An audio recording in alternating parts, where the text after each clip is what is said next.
नमस्कार शेतकरी मित्रांनो, मी अनुप फाळके अनुभव शेतकरी मित्रांचा या यूट्यूब चॅनलवर आपलं स्वागत करतो आहे.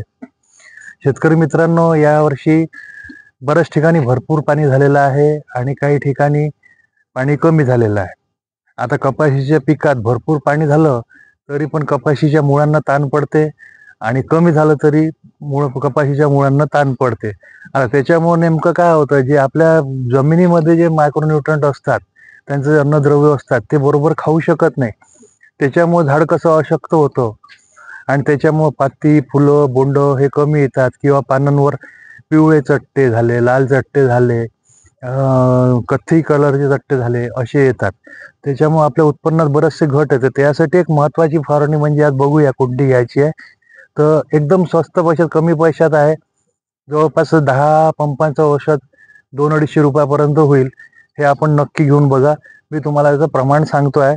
हे 10 पंपाचं 15 लिटरच्या पंपासाठी 10 पंपांचं औषध मी तुम्हाला सांगतो आहे. तर सगळ्यात आपल्याला घ्यायचं आहे ॲमोमोलिबेट. हे 10 ग्राम घ्यायचं आहे, असं असतं. त्याच्यानंतर आपल्याला बोरॅक्स घ्यायचं आहे. बोरॅक्स, जे बोरान आपण म्हणतो ते, हे आपल्याला 100 ग्राम घ्यायचं आहे 10 पंपासाठी. त्याच्यानंतर आपल्याला घ्यायचं आहे कॉपर सल्फेट. आपण नेहमी ब्ल्यू कॉपर वापरतो, कॉपर वापरतो. त्याच्यापेक्षा आता हे आपल्याला घ्यायचं आहे कॉपर सल्फेट घ्यायचं आहे. आपण नेहमी कॉपर ऑक्सिक्लोराईड वापरतो. त्यानंतर आपल्याला घ्यायचं आहे फेरस सल्फेट. तर एक मिनटं, कॉपर सल्फेट आपल्याला घ्यायचं आहे 100 ग्राम 10 पंपांसाठी.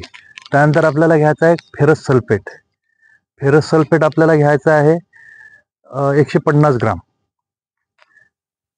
नक्की नोंद करून घ्या पूर्ण औषधांच्या डोजेसची.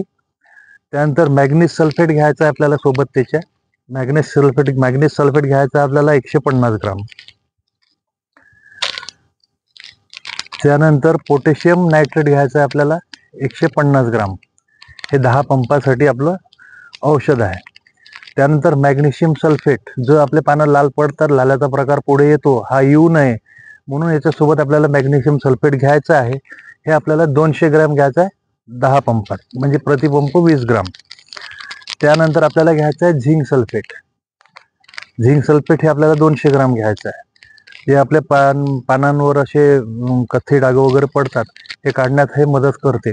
आणि हे सगळे मायक्रोन्यूट्रंट्स मिळाल्यामुळे भरपूर पाती, फुलं, बोंड येतात. पराठी हिरवीगार राहील, पराठीची वाढ व्यवस्थित राहील, त्याला जे अन्नद्रव्य पाहिजे असं मिळालेलं नाही आहे. तर आपण याच्या माध्यमातून देऊया, जेणेकरून आपलं झाड जे आहे एकदम सशक्त राहील आणि आपल्याला भरपूर उत्पन्न मिळेल.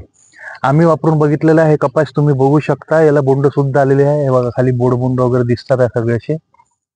इथे खाली दाखवा बोंड वगैरे चांगले आलेले आहे याला. आता पाती व्यवस्थित आहे आणि झाडाची ग्रोथ पण व्यवस्थित आहे.